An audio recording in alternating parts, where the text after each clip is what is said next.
So ang timpla ko mga idol sa ating halo mga idol ay 1:1 para mas matapak at makapit dito. Parang kapit na kapit. Hello mga idol, good morning. So panibagong araw at panibagong kalaman naman tayo ngayon. So ngayon mga idol, tayo mag-moldura dito. Lalagyan natin to ng sinturon dito na moldura. So ito ang ating mga pattern mga idol. Ito. So marami tayong pagpilian dito na pattern. Yan. Ito yung mga pattern natin sa pagmomoldura mga idol. Yan. Ito. Marami tayong pattern dito. Yan. So mamili tayo dito ng design mga idol para doon sa ating moldings sa pusti.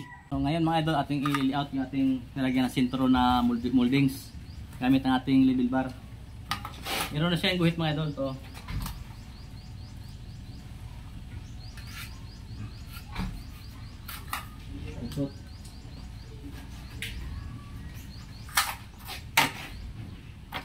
Susukatin ito yung idol dito, yung tiles na papasok dito.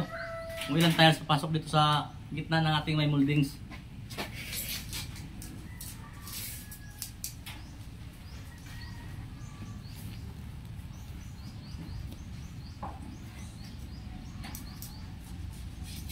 So dalawang moldings, dalawang tiles mga idol ang papasok dito na 40 by 40. So kaya ang sukat dito ay 80.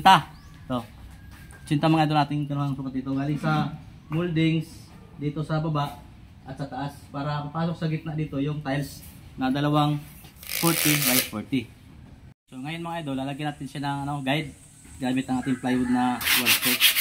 Atin lilihain ito para walang sabit yung ating molding. Ito, para hindi sumasabit dito sa gilid ng ating guide. So ating hapain ito para smooth ang ating pagtulak ng guide.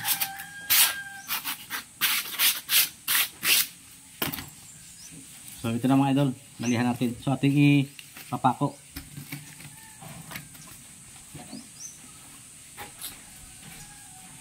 Ito yung pinaka-guide natin sa ating molding.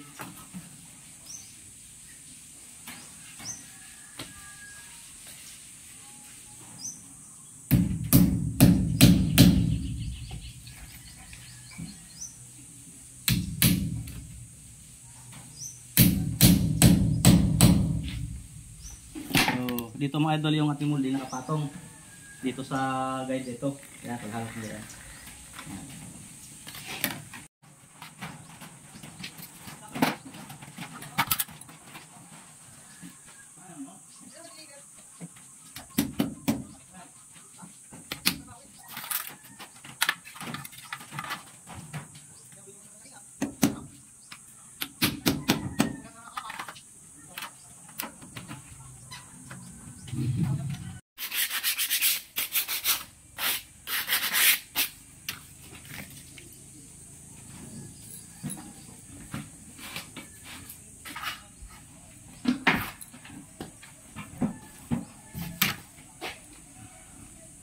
So ngayon idol ating babarnahan para maipako natin itong kurtil ng maluwan. Kasi pag natin barinahan ay mahirap ibaon ito, matigas. So barnahan na natin.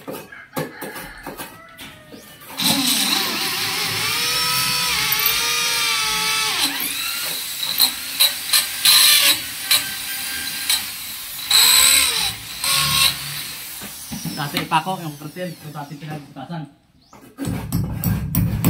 Para maluwan ibaon. Bulasan ng drill natin. Okay, sukat ito na hindi sumasabit dito yung ulo ng pako. Dito natin itatali yung kawad ito sa concrete na yan. Mas matibay ito idol pag ganito. Pag may concrete nail. Mas makapit ito kasi mayroong tayo na concrete nail. Kaya hindi sumasabit ito dito sa ating molding.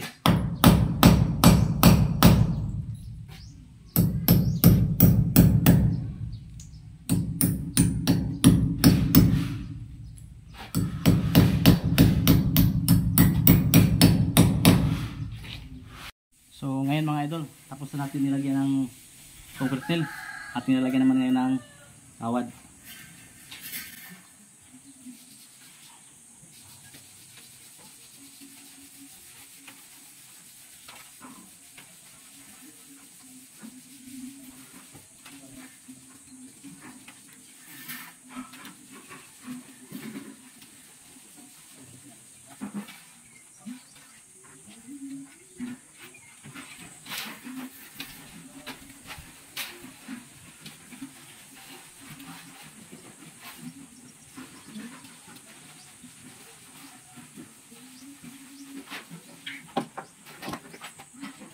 So ito na po mga idol, naka-prepare na ang ating guide ng ating moldings.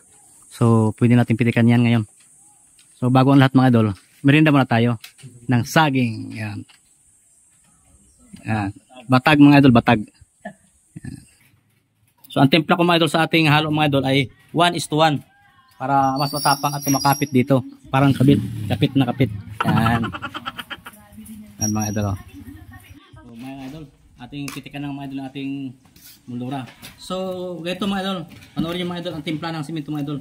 Kailangan ganito ka basa oh. Yan. Kasi pag over ang tuyo, medyo tigas siya, hindi siya makayod ng ating molding.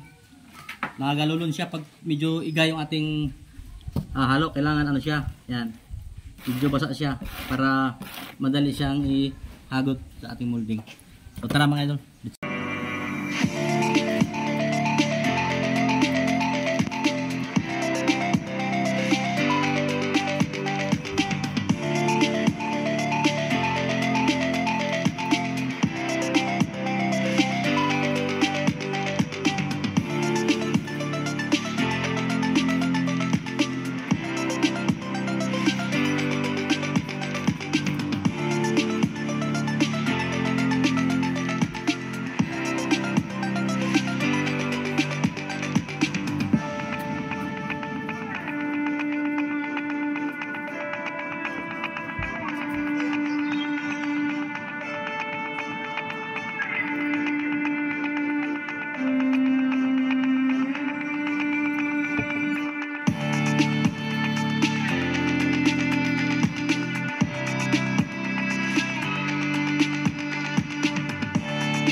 Mga idol sa maghapon, dalawang sentro na molding